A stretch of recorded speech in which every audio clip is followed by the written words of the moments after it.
Hello everyone. आपका स्वागत है एक बार फिर से दिल्ली जी के बाई पीके सर चैनल पर।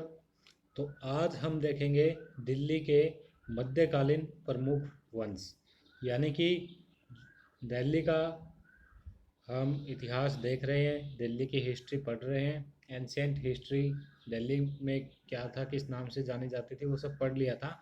आज हम देखेंगे मध्यकालीन भारत या मध्यकालीन इतिहास में कौन से वंश रहे दिल्ली में, या मेडिवल इंडिया में कौन सी डायनेस्टी रही, उन सबको देखने का प्रयास करेंगे। वीडियो पसंद आए तो लाइक और सब्सक्राइब ज़रूर कर देना। तो सबसे पहले देखते हैं कि गुलाम वंश, ठीक है। क्योंकि अभी तक हमने देखा था कि दिल्ली के जो राजा थे पृथ्वीराज चौहान, अंतिम हिंदू सम्राट थे, और मोहम्मद गोरी उनको हरा देते हैं तराइन के दूसरे युद्ध में।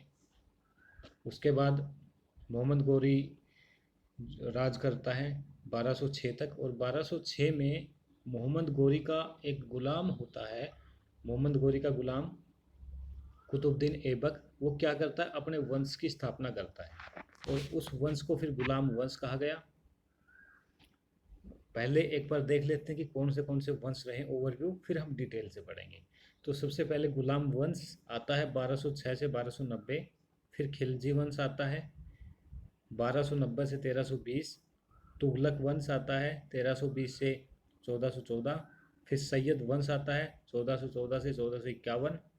फिर लोधी वंश आता है 1451 से 1526। और 1526 में क्या होता है, पानीपत की फर्स्ट बैटल होती है, first battle of Panipat, Panipat का प्रथम युद्ध, जिसमें बाबर जो है इब्राहिम लोदी को हरा देता है। और जब बाबर इब्राहिम लोदी को हरा देता है तो उस टाइम पर बाबर भारत में मुगल साम्राज्य की स्थापना कर देता है। और 1526 से लेके और फिर वो मुगल साम्राज्य 1858 तक चलता है, और 1858 तक चलता है। बीच में 15 साल का एक टाइम पीरियड होता है जब सूर्यवंश आ जाता है, ठीक है। तब मुगल जो दूसरे मुगल वंश के शासक थे हुमायूं, उनको हरा देता है शेरशाह सूरी, और 15 साल के लिए सूरी डायनेस्टी का राज रहता है भारत पे।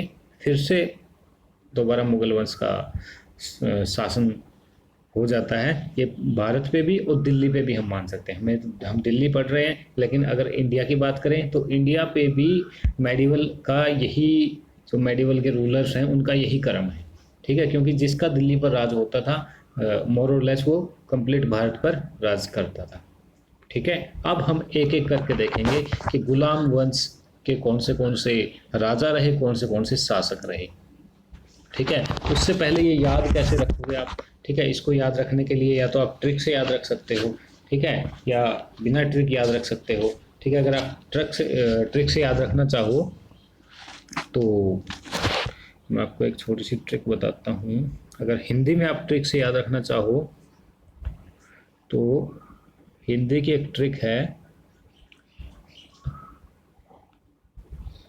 गुड़ खाओ तसले में। अगर हिंदी में रखना चाहते हो, गुड़ खा तसले में, ठीक है। यहाँ से गुलाम वंश, खा से खिलजी वंश, त से तुगलक, सै से सैयद, लै से लोधी, और फिर मैं से मुगल हो जाएंगे, ठीक है। गुड़ खा तसले में ये ट्रिक याद रख सकते हो। या फिर इंग्लिश वर्ड्स रखना चाहो तो सब सब खतरनाक लोग थे साले, ऐसे याद रख सकते हो। सब खतरनाक लोग थे साले, ठीक है। ऐसे भी, ऐसे हो जाएगा स्लेव डायनेस्टी, ठीक है। गुलाम वंश या फिर स्लेव डायनेस्टी। के से खिलजी डायनेस्टी, एल से खतरनाक, ठीक है। इसमें खतरनाक सब थे पहले आएगा, ठीक है। सब खतरनाक थे साले लोग। उसको दोबारा मैं लिख देता हूँ, सब खतरनाक थे साले लोग, ठीक है। ये वाली ट्रिक आप यूज कर सकते हो। Slave dynasty, Khilji dynasty, Tughlaq dynasty, Syed dynasty और एल से लोधी डायनेस्टी। ठीक है, उसके बाद तो फिर इब्राहिम लोधी के बाद जब हार जाते हैं तो मुगल डायनेस्टी, मुगल एम्पायर भारत में आ जाता है।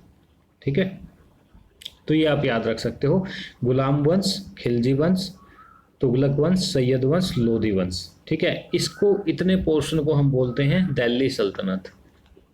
ठीक है, ये वाले जो 5 राजा हुए यहाँ पे, ठीक है, 5 वंश हुए, इनको बोलते हैं दिल्ली सल्तनत। मेडिवल इंडिया में इनको दिल्ली सल्तनत के नाम से जाना जाता है। और जो इसके बाद आएंगे मुगल्स, उनको हम जानते हैं, उनको बोला जाता है मुगल एम्पायर। ठीक है, क्योंकि इसमें इन्होंने एक तो काफ़ी पीढ़ियों तक राज किया। ठीक है, इनको मुगल एम्पायर बोला जाता है।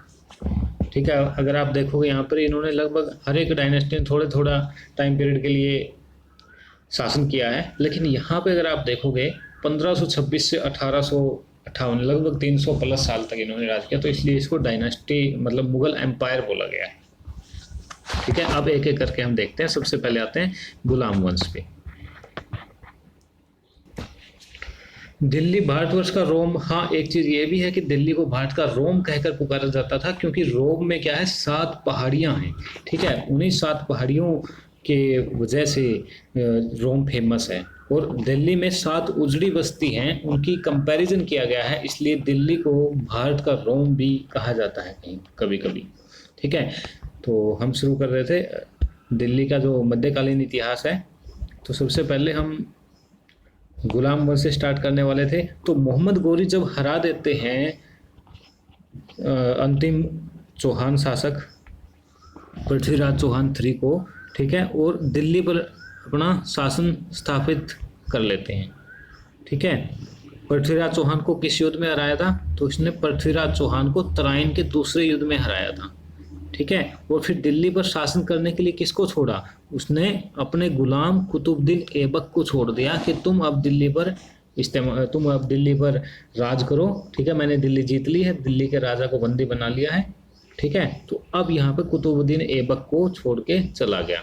1206 में मोहम्मद गोरी की मृत्यु हो जाती है, और जब मोहम्मद गोरी की मृत्यु हो जाती है तो कुतुबुद्दीन ऐबक दिल्ली का पहला शासक बनता है। ठीक है, पहला शासक मतलब फर्स्ट रूलर। और भारत में इसी से क्या शुरुआत हो जाती है, मुस्लिम शासकों का इतिहास शुरू हो जाता है। ठीक है, और एक के बाद 7 जैसे मैंने आपको बताया। ठीक है, एक के बाद एक सब आते हैं और फिर अलग अलग टाइम पीरियड पे राज करते हैं। चलिए देखते हैं। सबसे पहले गुलाम वंश में मामलुक वंश भी इसको बोला जाता था। ठीक है, दिल्ली पर शासन करने वाले 7 मुस्लिम वंश। ठीक है, गुलाम वंश सबसे पहले। अब इसमें सबसे पहले जिक्र आता है कुतुबुद्दीन ऐबक का। ठीक है, कुतुबुद्दीन ऐबक क्या करता है? ये गुलाम होता है, अपने आप को राजा नहीं मानते, गुलाम ही मानता है। ठीक है, 1206 में आता है और 1210 में इसकी डेथ हो जाती है। ठीक है, ये कभी भी अपने आप को सुल्तान की उपाधि नहीं देता। ठीक है, ये अपने आप को या तो बोलता है सिपा सलार या बोलता है मलिक। ठीक है, मलिक और सिपा सलार 2 ये इसकी पदवियां थी, यानी कि 2 अपने आप को ये मलिक बोलता था या फिर सिपा सलार बोलता था। कभी भी इसने अपने आप को सुल्तान नहीं माना। ठीक है, अब आगे आएगा जिसने अपना पहली बार सुल्तान उसने अपने आप को माना था। अच्छा, इन्होंने लाहौर को अपनी राजधानी बनाई, ये भी इंपॉर्टेंट क्वेश्चन है। ठीक है, देखो वैसे तो कुतुबुद्दीन ऐबक, मेडिवल इंडिया, और इसमें हर वंश को लेके एक बहुत बड़ा चैप्टर है, बहुत मतलब काफ़ी चीज़ें हैं, लेकिन हम यहाँ पे अपने दिल्ली पॉइंट ऑफ व्यू से शॉर्ट में डिस्कस करेंगे, और जो जो चीज़ें इंपॉर्टेंट होगी मैं वही आपको बताऊंगा। डिटेल के लिए आप कमेंट कर सकते हैं, तो फिर उस पर डिटेल वीडियो बनाई जा सकती है। ठीक है, तो कुतुबुद्दीन ऐबक ने लाहौर में अपनी राजधानी बनाई, कभी भी उसने सुल्तान की उपाधि नहीं ली। सिपा सलार और मलिक की उपाधि से वो खुश रहा, वही सिपा सलार या मलिक बोलता था अपने आप को। ठीक है, लाहौर को राजधानी बनाया, दिल्ली उसने अपनी राजधानी नहीं बनाई।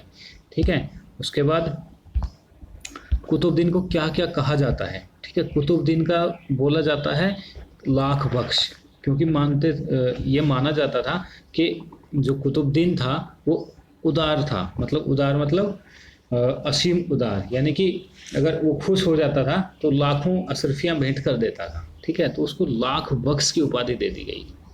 ठीक है, क्वेश्चन आ सकता है कुतुबुद्दीन ऐबक को लाख क्या कहा जाता है? तो कुतुबुद्दीन ऐबक को लाख बख्श कहा जाता है।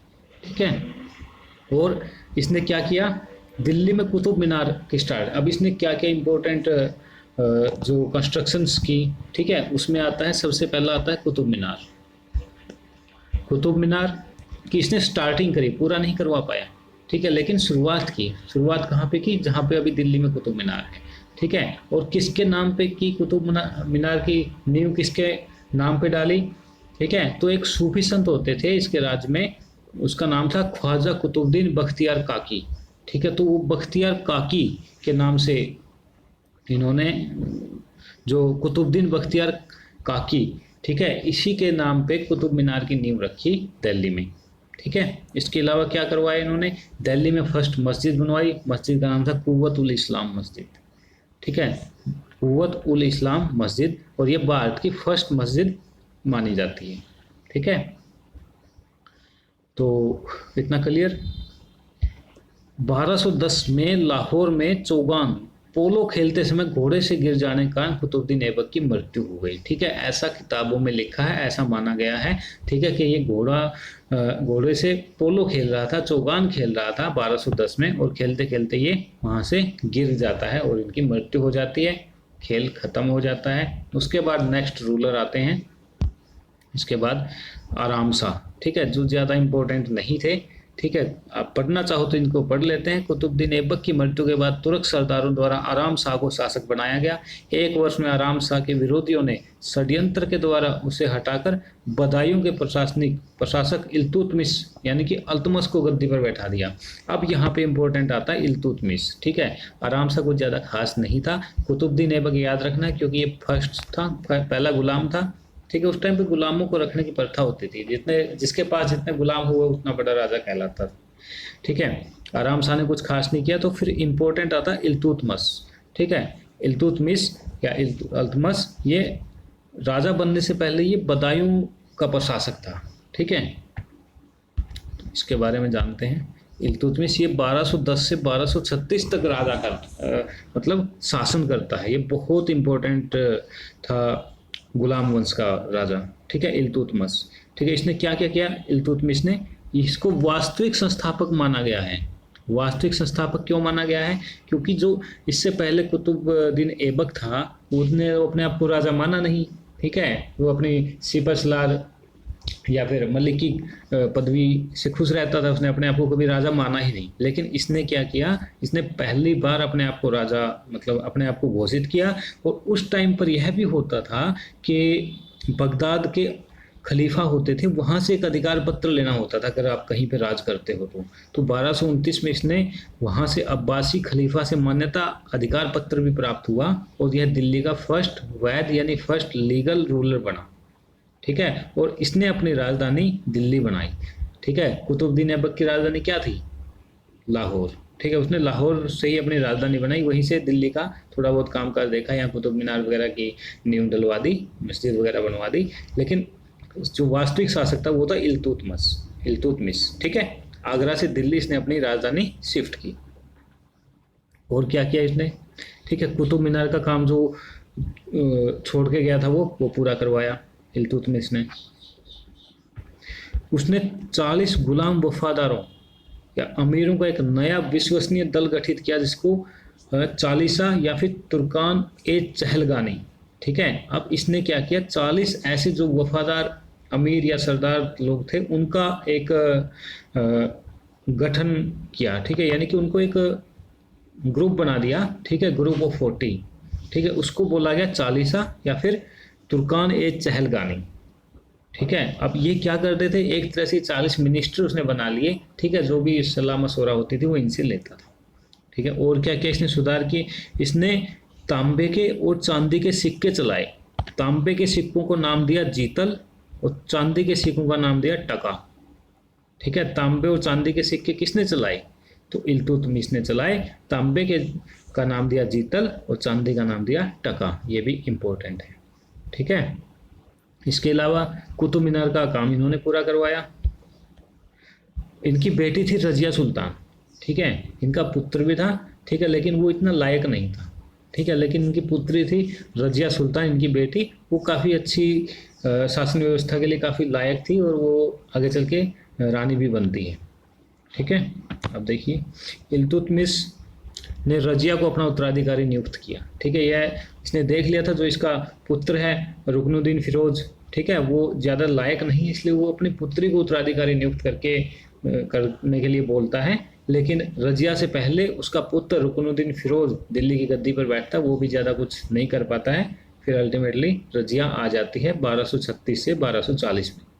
ठीक है, रुकनुद्दीन की अयोग्यता के कारण 40 सरदारों ने रजिया को गद्दी पर बैठाया। ठीक है, अब जो 40 जो एक तरह से मंत्रिमंडल या 40 था उनका, तो उन्होंने फिर रजिया को ही गद्दी पर बैठा दिया, यानी कि रजिया को ही रूलर बना दिया। अब बात करते हैं रजिया सुल्तान की। इसका टाइम पीरियड था 1236 से 1240। ठीक है, यह मेडिवल भारत की और दिल्ली की फर्स्ट और लास्ट मुस्लिम महिला रूलर थी। ठीक है, इससे पहले भी कोई महिला रूलर नहीं हुई, इसके बाद भी कोई महिला रूलर नहीं हुई। ठीक है, लेकिन जब इतनी लायक थी तो इतनी जल्दी शासन कैसे समाप्त हो गया 1240 में? इसकी हत्या कर दी जाती है हरियाणा में कैथल नाम की एक जगह पे। ठीक है, 1240 में इसकी हत्या कर दी जाती है। वो काफ़ी कारण है उसके, वो बताएंगे बाद में। ठीक है, तो रजिया ने इल्तुतमिश के भूतपूर्व वजीर यानी कि जुनैदी के नेतृत्व में प्रांतीय शासकों के गठबंधन को समाप्त कर दिया और लाहौर के गवर्नर याकूत खां और बठिंडा के गवर्नर अल्तुनिया के विद्रोह का दमन किया। ठीक है, रजिया ने अपने भाई नसीरुद्दीन महमूद की याद में दिल्ली में मदरसा नाइजीरिया की स्थापना की। हाँ, ये इम्पोर्टेंट है, दिल्ली में क्या इन्होंने बनाया? अपने भाई नसीरुद्दीन महमूद की याद में 1237 में मदरसा बनाया जिसका नाम था नासिरिया। ठीक है, नासिरिया। और इसने अल्तुनिया अमीर आखुर, ठीक है, ये नाम था। ठीक है, अल्तुनिया से विवाह कर संयुक्त सेना का इन्होंने शादी की अल्तुनिया से। ठीक है, और फिर 1240 में रजिया की कैथल के पास, हरियाणा में है कैथल एक जगह, ठीक है, वहाँ पे इनकी हत्या कर दी जाती है। ठीक है, तो यहाँ पे क्वेश्चन आ सकता है रजिया सुल्तान की हत्या कहाँ की गई, किस वर्ष की गई? तो कैथल में की गई, 1240 में की गई। रजिया सुल्तान किसकी बेटी थी? तो रजिया सुल्तान इल्तुतमिश की बेटी थी। इसने तीन सिक्के भी चलाए, उन पे लिखा, तीनों पे अलग अलग चीज लिखी। एक पे लिखा दिल्ली की महारानी, दूसरे पे लिखा इल्तुतमिश की बेटी,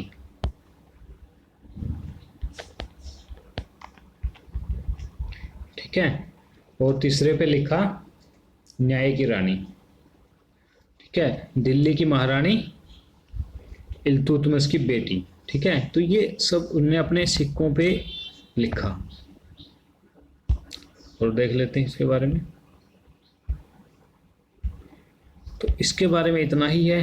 ठीक है, ये अंतिम और फर्स्ट और लास्ट रूलर थी, महिला रूलर। ठीक है, बाकी 1240 के बाद के जो गुलाम वंश है उनको बाद में डिस्कस करेंगे। आज के लिए हम इतना ही रखते हैं। एक बार क्विक रिवीजन कर लेते हैं कि सबसे पहले कुतुबुद्दीन ऐबक पहले गुलाम वंश के संस्थापक जिनको बोल सकते हैं। अपने आप को इन्होंने सुल्तान की उपाधि नहीं दी, इन्होंने मलिक और सिपहसालार की उपाधि दी।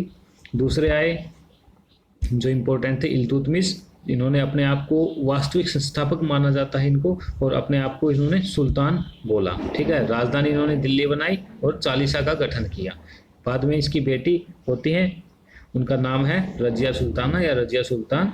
और इल्तुतमिश ने 2 सिक्के भी चलाए थे, तांबे और चांदी के। तांबे का नाम था जीतल, चांदी के नाम था टका। तो आज के लिए इतना ही रखते हैं, मिलते हैं नेक्स्ट वीडियो में। Thank you very much.